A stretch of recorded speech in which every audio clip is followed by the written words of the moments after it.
চলে এসেছি বন্ধুরা নতুন একটা রেসিপি নিয়ে। আজকে রেসিপি সর্ষে ভেন্ডি।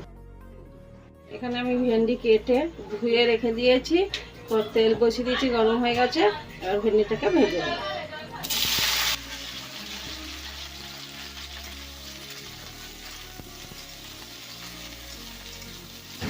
আমাদের ভেন্ডি ভাজা হয়ে গেছে, এবার নামিয়ে নেব।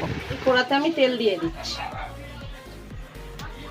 দুটো শুকনো লঙ্কা, একটু জিরে, ভালো করে নেড়ে নেবো। আমার জিরে লঙ্কা ভাজা হয়ে গেছে, এবার আমি পেঁয়াজ দেব। পেঁয়াজটা একটু ভালো করে ভেজে নিতে হবে। পেঁয়াজটা ভাজা হয়েছে, এবার আমি 1 চামচ আদা রসুন বাটা দিচ্ছি। আদা রসুনটা ভাজা ভাজা হয়ে গেছে। এবার আমি একটা টমেটো আমি বেটে রেখেছি, এই টমেটোটা দিয়ে ভালো করে মিশিয়ে নিতে হবে।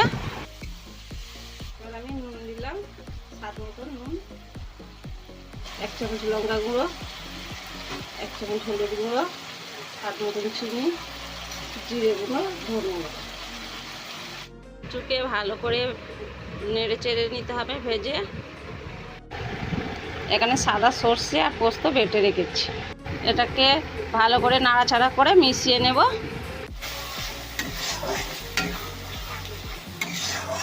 এটাকে আবারও ভালো করে নাড়াচাড়া করে নেব। দেখেছেন বন্ধুরা, তেল ছেড়ে দিয়েছে। এবারে আমি ভেন্ডিটা দেব।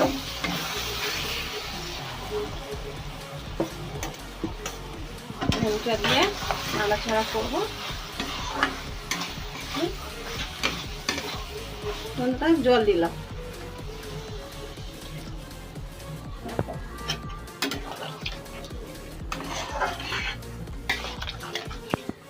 আবারও ভালো করে নাড়াচাড়া করতে হবে। নাড়াচাড়া হয়ে গেছে, এবার আমি চাপা দিয়ে দেবো 5 মিনিট। এবার 5 মিনিট হয়ে গেছে। এবার আমি দেখবো কেমন হয়েছে জিনিসটা। দেখুন আমার এটা তৈরি হয়ে গেছে। আর আমি 4টে কাঁচা লঙ্কা দেবো ওপর দিয়ে। দেখুন হয়ে গেছে, এইটা আমি এবারে নামিয়ে নেব। দেখুন বন্ধুরা, আমার সর্ষে ভেন্ডি তৈরি। আপনাদের যদি ভালো লেগে থাকে লাইক করবেন, শেয়ার করবেন, কমেন্টে জানাবেন, আর একবার রেসিপিটা বাড়িতে খেয়ে ট্রাই করে দেখবেন।